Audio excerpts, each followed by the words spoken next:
Hello, and welcome to Oxford Energy Society's Week 3 talk on modelling energy systems, least cost options for Africa. I'm joined today by Yunshu Li. Yunshu studied engineering at Oxford before going on to work at Aurora Energy Research, and she's currently an associate professional at the International Renewable Energy Agency. So I'll hand over now to Yunshu, so feel free to take it away. Okay, thank you, Ben, for the introduction. I'm sorry, do you mind maybe muting? So that's great, thanks. So yes, as Ben has kindly explained, I am Yunshu, and I'm currently working for the International Renewable Energy Agency here in Bonn. So I'm working for the Innovation and Technology Center, which is a branch from the headquarters, which is actually based in Abu Dhabi. And before joining Irena, I was working for Aurora Energy Research as a modeler for the European power system. And I have also got experience with the Carbon Trust based in London. So I study engineering science, specializing in electrical and information engineering from St. Hilda's College when I was in Oxford. So I'm very glad to be making this presentation today to share my experience in the energy modeling scene, and also to introduce to you what Irena is. So Irena is an international organization where we support countries in their transition to a sustainable energy future. It has been set up for about 10 years now, and our main goal is to assist countries in the energy transition. So we have a wide number of countries. We have a large number of countries that are our members. We have about 180 countries that are actively engaged. So if you imagine we work with all of these countries and work to help them in providing data, in providing policy advice. For the Innovation and Technology Center, we mainly focus on technical research. So we don't do so much of the policy work, whereas we focus mainly on looking at the technical potential of renewable technologies. So today I will be presenting on modeling of Africa, mainly sub-Saharan African countries. And there's a reason why we would model at Irena. There are a lot of research institutions around the world, as well as private consulting firms who also do power systems modeling and energy systems modeling. But the reason why we as Irena do modeling is pretty unique. The reason is we want to support countries, and we have direct access to these countries' policymakers in developing master plans and developing policies for their future. And so here, as you see on the screen, are some of the examples that we have been engaged with. So most recently, we have supported Eswatini, which used to be known as Swaziland, in developing a master plan. We have also been supporting the West Africa Power Pool in their master plan. And we also hold many regional workshops throughout Africa with other partner organizations like the International Atomic Energy Agency, UNDESA, GIZ, etc. So from Irena's view, what are the types of planning that is usually being done in the government or by planning agencies? There are four main different types. Perhaps from the perspectives of private sector, there could be many more types, but here we are mainly looking at on the government level. So there's capacity expansion planning. This basically means what are the kind of capacities that we would expect. How many coal plants are we going to build, or rather, how many solar PV plants are we going to build from now until 2040? There's also dispatch simulation, which looks at a more granular timescale. So these are usually done by utilities, regulators, and TSOs. As well, there is geospatial planning. So this is mainly looking at energy access or distributed power generation. So they look at more geographically. So that is for geospatial planning. And also there are network studies. So how is it going to look like on a network? And these are the type of planning that all fall under Irena's work. But for my team, and what I'm going to present on today is mainly on capacity expansion planning. So looking into the long term, what is going to happen to 2040? What are the considerations that we have to take into? Yes. So how these types of planning differ is mainly by how granular the time slices are and how granular geospatially they are. So the difference between dispatch simulation and capacity expansion is that for capacity expansion, we look at things on a less granular level. So perhaps we will use 3 days, 5 days, 12 days, etc., to represent 1 year, and then we look at multiple years. Whereas for dispatch simulation is mainly a snapshot of 1 year, so you can really go on into the details and look at very granular hourly or sub-hourly results. And what is the typical scope then of long-term planning? I think I have already spoken about it. So in terms of the planning horizon, which is how far are we planning ahead, usually that's in the span of 20 to 40 years. So the time frame is really in years and not in weeks or just snapshots. And in terms of the time resolutions that we then look into to look at the implications, it will be seasonal, sub-daily, or hourly. And we don't look at all 8,700 hours in a year. Rather, we just look at a few hours in the year, and we model many, many years, because if not, computationally, it's going to be very difficult. So now I'll just maybe give a brief introduction on the mathematical optimization foundations for energy modeling. It's really very simple. So I don't know in the audience if people have got experience with mathematical optimization or energy modeling at all. So I will just explain it as if you don't. So it's a very simple concept. In economics, you have got the demand, supply, and your demand has to meet supply. So that is also the same in an energy system or in a power system. Maybe let's just use power system as an example. You have people who demand power. I need power to switch on my lights. I need power to boil water. So I consume power, and part of demand is that domestic consumption. But also other people might want to demand power from me. So people in other countries, I might export to them. So that's export. So that's not domestic consumption anymore. That's external consumption. And also there's some losses. Whenever I produce power, there might be losses, or whenever I transmit power, there might be losses. And then at the same time, on the other side of the equation, you've got supply. So for supply, obviously that's generation.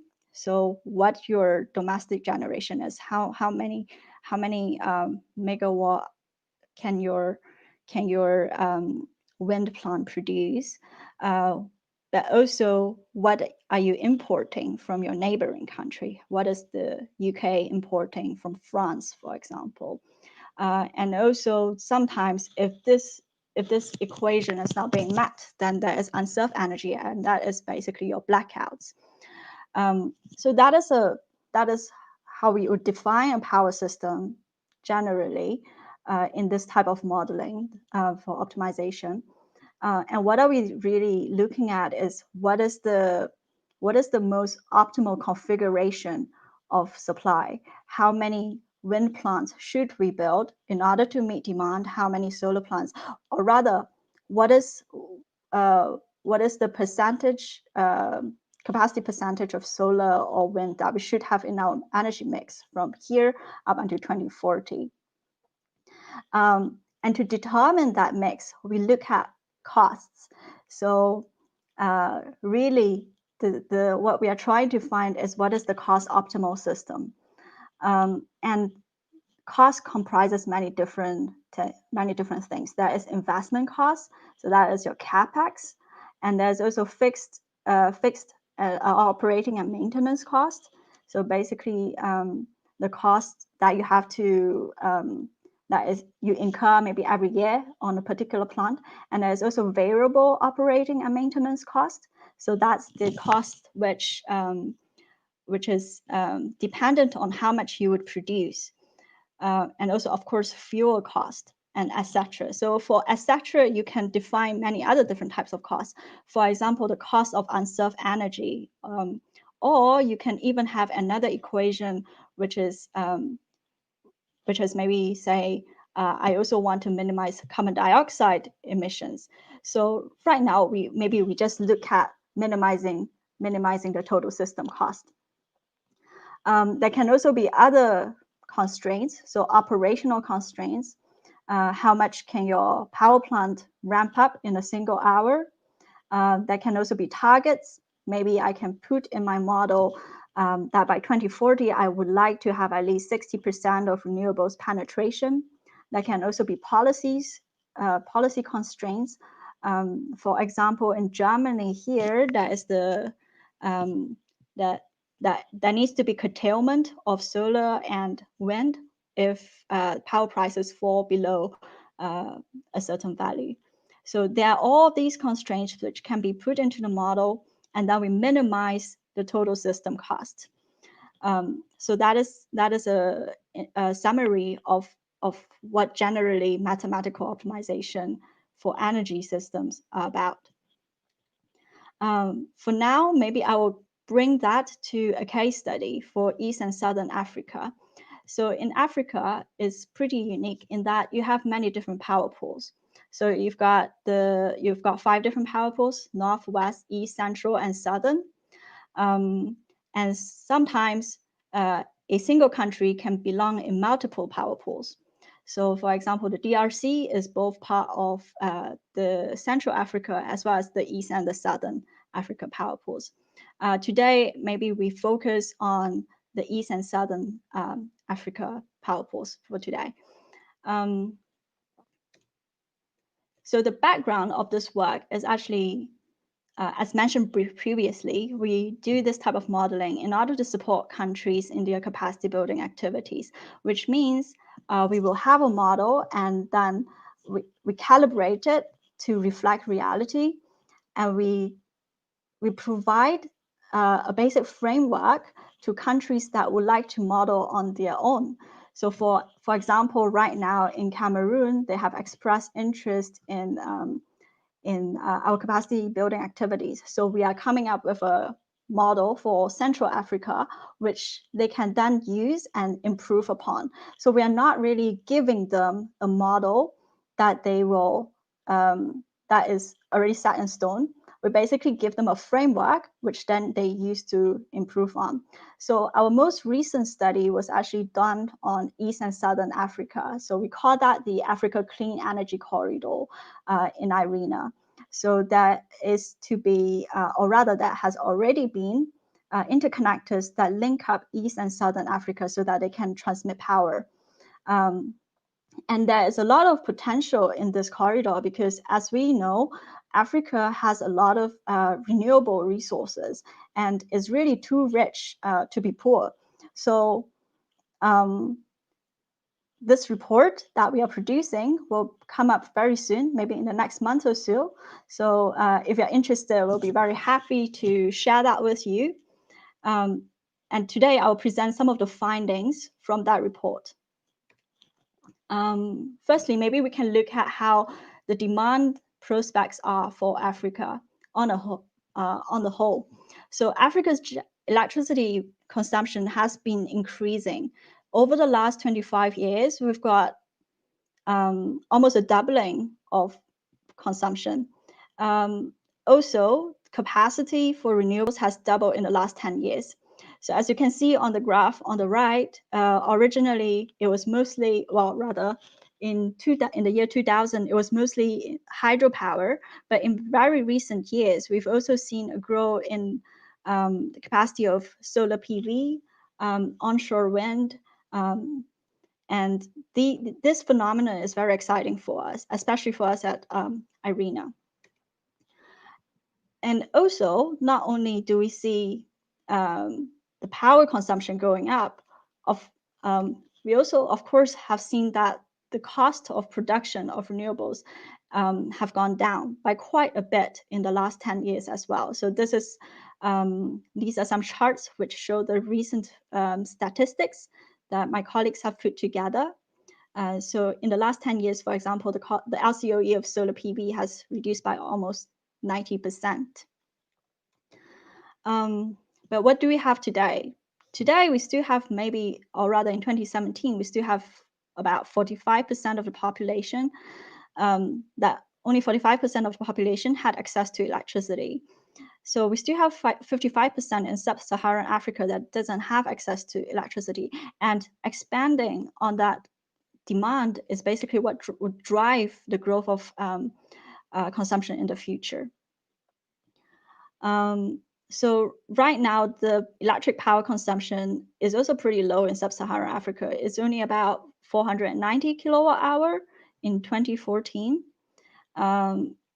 It was 643 terawatt hour in total in 2017, and out of which 24% was generated by renewables.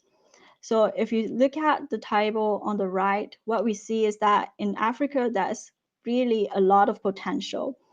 And what is existing isn't reflective of that potential, mainly because there isn't really demand for it. But in the future, when we do see the growth in demand, we are hoping that there will be more renewables deployment rather than deployment of conventional technologies or fossil fuel technologies. And compared to the rest of the world, it's true that, well, although Africa has got a lot of renewables potential, they are not really being used and is pretty low as compared to the rest of the world. So now maybe we can look at what are the targets for the power sector. As mentioned, demand growth has been growing in the past and it will grow in the future. So according to the master plans, which are produced regionally by Eastern and Southern Africa, we will actually see quite a large growth in demand. However, what we also see is that in their plans, coal and gas generation actually dominates the future pipeline. So for example, in 2040, according to the master plans, we'll have about 47% of their total power coming from combustible fuels. So that's rather high, and it is not really reflective of the reducing costs of renewables. So there can be a lot more renewables on the system, cost optimal renewables on the system. And what are then the implications? So firstly, the energy that is to be provided by the committed plants will definitely not be sufficient. By 2040, half of the capacity that's built before 2015 will have retired. And also the carbon emissions, because of all of those fossil fuels in the pipeline, it will triple between 2020 and 2040. And this is according to the master plan's base case scenarios. So it's particularly alarming that this will be the case if reality turns out to be similar to the base case. So what Irena has been doing is that we have a model called the SPLAT model, and it is built on the IAEA's message framework. So IAEA is the International Atomic Energy Agency. Even though they have atomic in the name, they also provide capacity building, technologically neutral type of advice to different countries. And they have a very good model, which is a message model. It's also a mathematical optimization model. So we have been doing our analysis in collaboration with the IAEA, and we use our own renewable energy infrastructure database. So far, what we have done is that we have done modeling for 47 African countries, and we have published reports on all of them, and they are available on our websites. So in the most recent study for Southern and Eastern Africa, we have done a number of scenarios.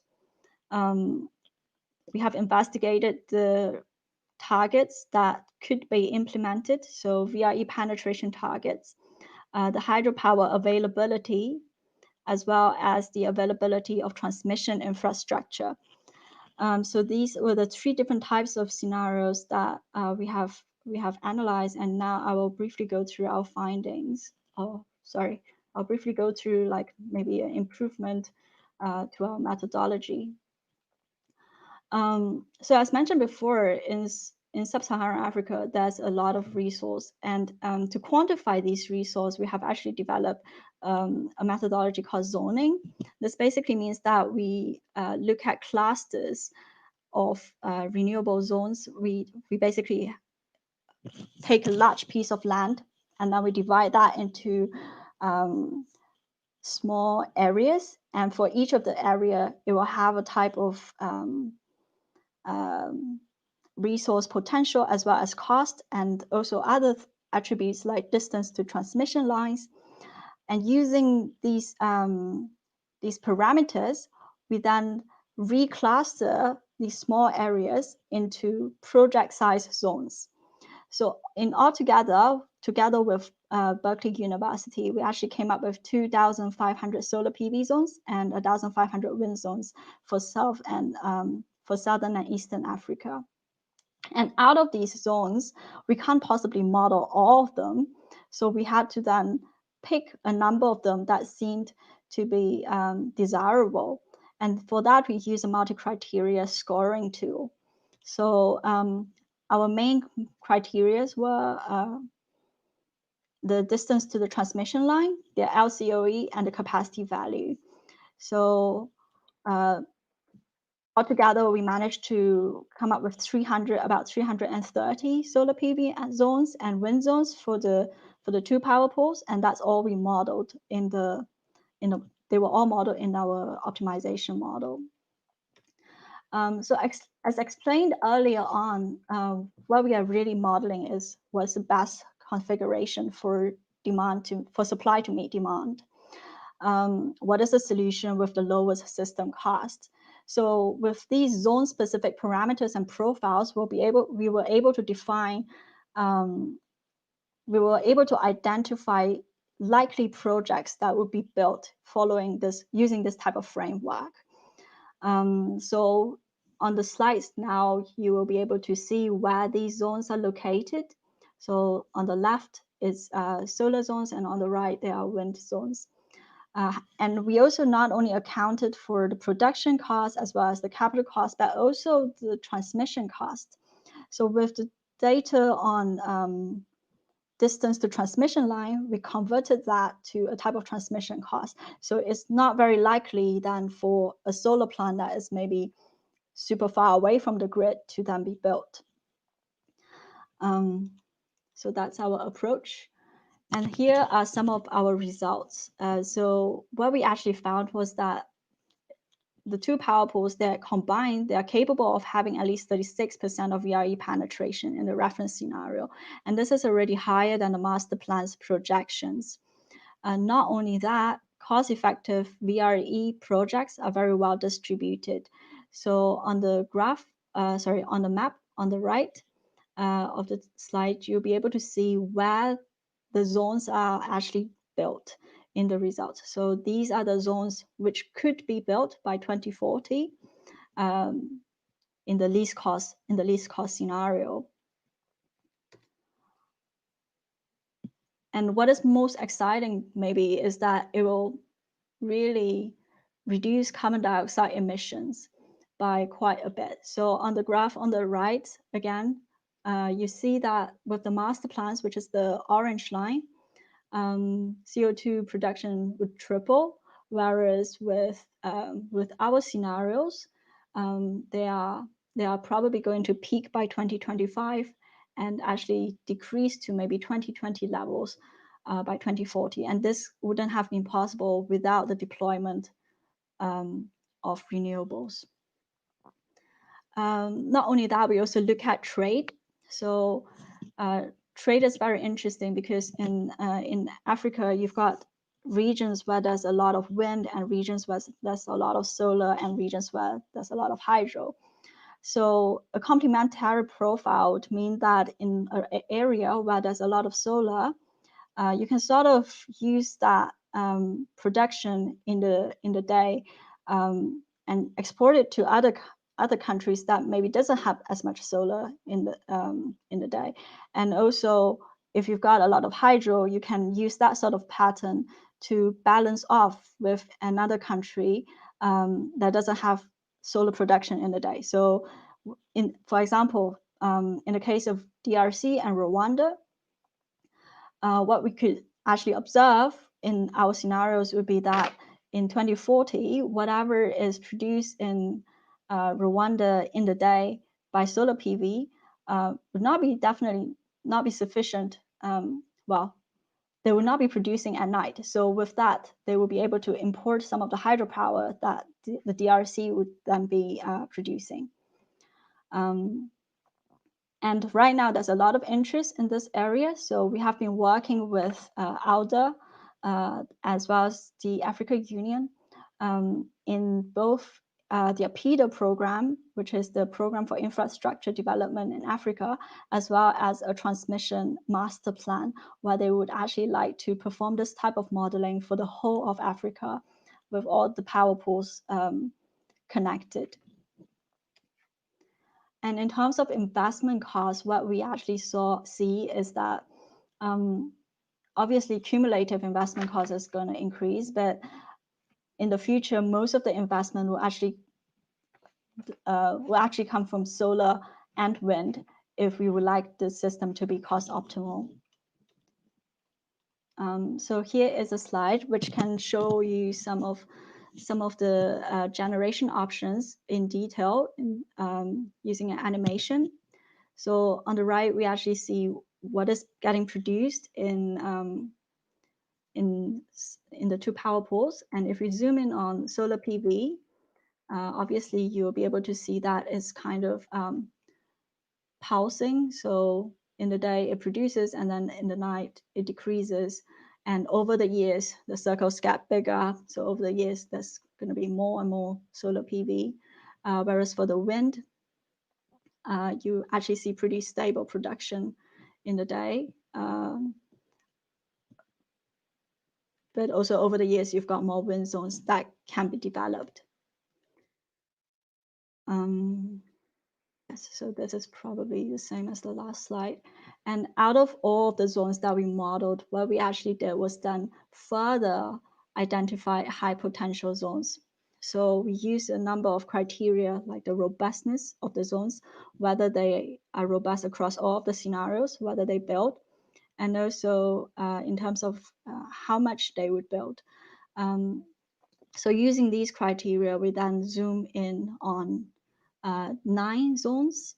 So on the map on the right, you're able to see what those zones are and well, where they are and what their capacity would be. So in line with the PIDA program, we also identified a number of transmission lines that would probably benefit trade in the region, in both reducing system cost and also facilitating the transport of electricity. Yes, so that is my case study on Southern and East Africa. Of course, we have also done a similar study for West Africa, which maybe I don't need to go into so much detail because the findings are quite the same. But what maybe I can mention the context of this was that this is one of the examples that we did a capacity training for. So in West Africa, we were actually doing a joint training with the International Atomic Energy Agency, as well as the UNFCCC for 10 of the countries in West Africa. And the focus was on national power sector model maintenance and scenario development. And with that, we supported in developing a national renewable energy plan. Yeah. And right now, what we are doing, we are also doing the same in Central Africa.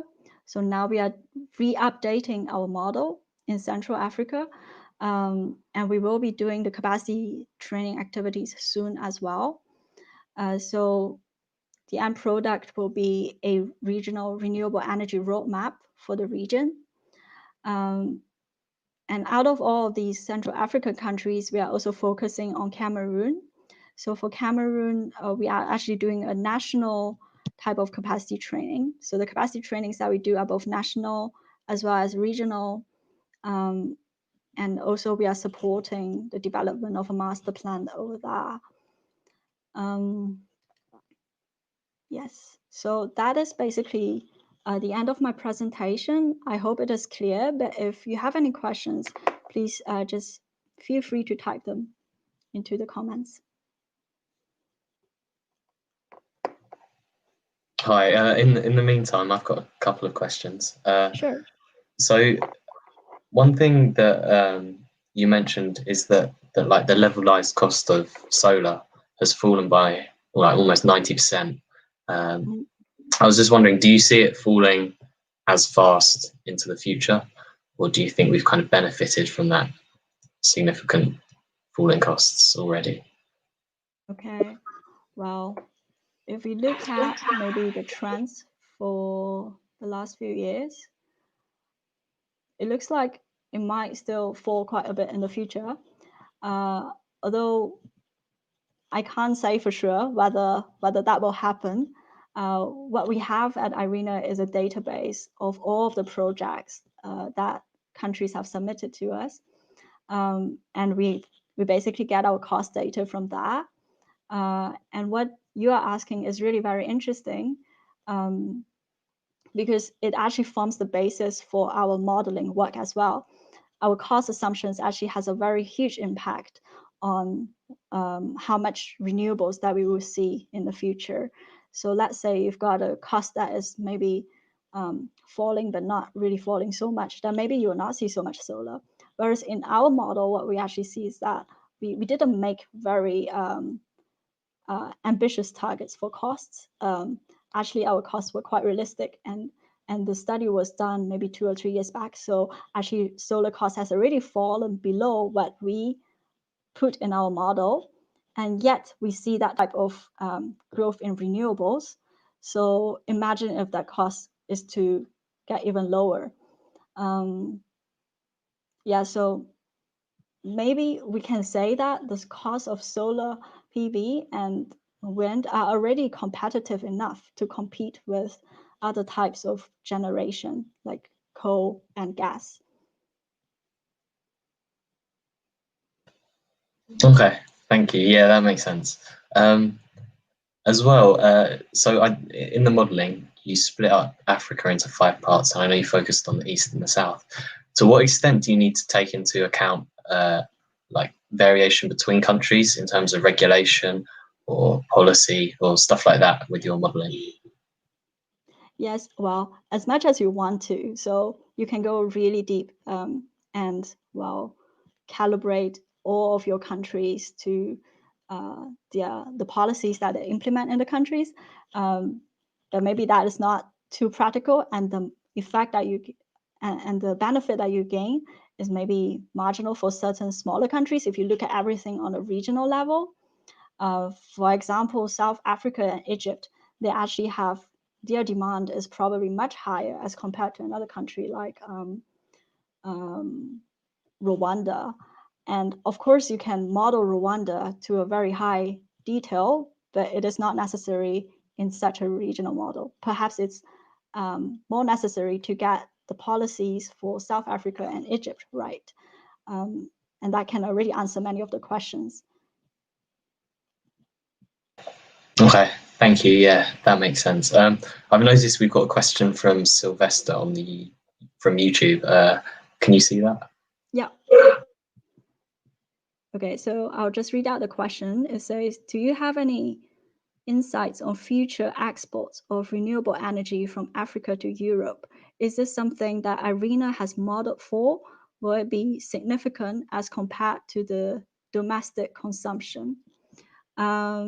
Okay, so no, we haven't really done that so far. So most of the, so at the moment, maybe I can talk about the work that we're doing for North Africa. At the moment, we are updating our North Africa model. And one particular country that we focus on is Morocco.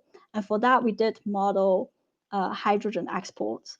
And right now, the result is still being confirmed. So I would not be able to comment on that. Probably a lot more developments have happened since then. And yeah, I'm sorry, I can't really answer this question very well.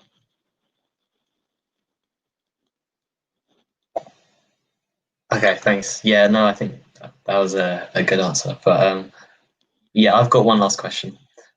So obviously with COVID, firstly, kind of, I'm not sure if you'll be able to answer it, but what do you see the impact of that being on Africa's energy systems as a whole? Do you think it will like help progress or hinder progress? And as well, have you started to consider looking at that in modelling, or is it a bit too early to start to do that? Okay, thanks for the question. That's a very topical question. We get asked that a lot, especially recently.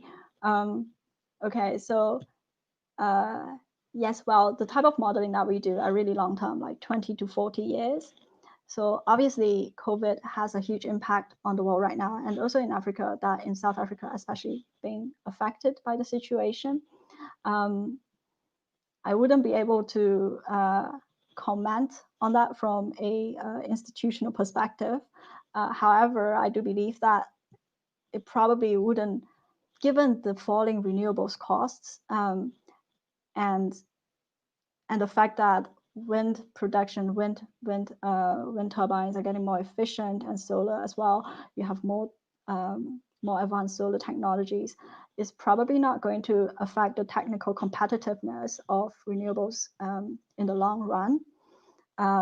What might be interesting is looking at how demand might change depending on the rate of recovery of the countries. How would demand for electricity change in the next years? And of course, COVID doesn't just affect economic activities in terms of how much we produce, but it also affects the type of production that we might be experiencing. For example, with like greater working from home, greater opportunities for working from home. How would that then change demand pattern? Yeah, I'm sorry, I probably wouldn't be able to say in the short term, because we don't really do this type of short-term modeling. But in the long term, I'm still optimistic that that it wouldn't really affect the deployment of renewables. Okay, yeah, great, thank you. No, that makes sense. It looks like we've got no more questions, and I've got no more questions. So I guess we'll wrap things up. So yeah, thank you so much for your time today. That was a really insightful talk, and it's not something I've really looked at before, like the modelling of energy systems. I found it really interesting. So thank you for your time. Oh, thank you very much.